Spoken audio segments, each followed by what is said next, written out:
And I want to talk about John Jones' first fight with Alexander Gustafsson. Okay.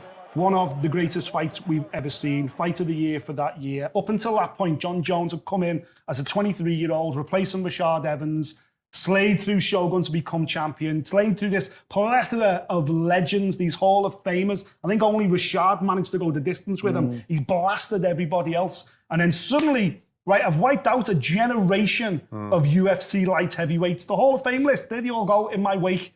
Who's next? And Alexander Gustafsson was the first of the new breed to go, well, I'm next in line, let me have a go.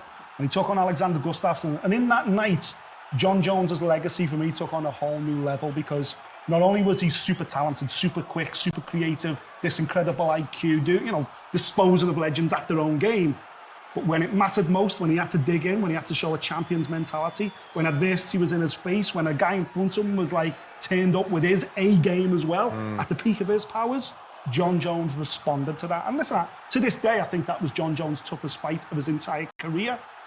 But I thought that night he was incredible. So was Gustafsson. And we all remember the legendary photograph in the ambulance on the way to the hospital, I think it was, where the two of them are just all patched up, bandages across. They look like two fellas coming out of a war, and they've got the arm round each other. That for me epitomises fight sports. There's a common theme between all the fights that we're picking, and heart is a massive factor as to why we're picking certain fights.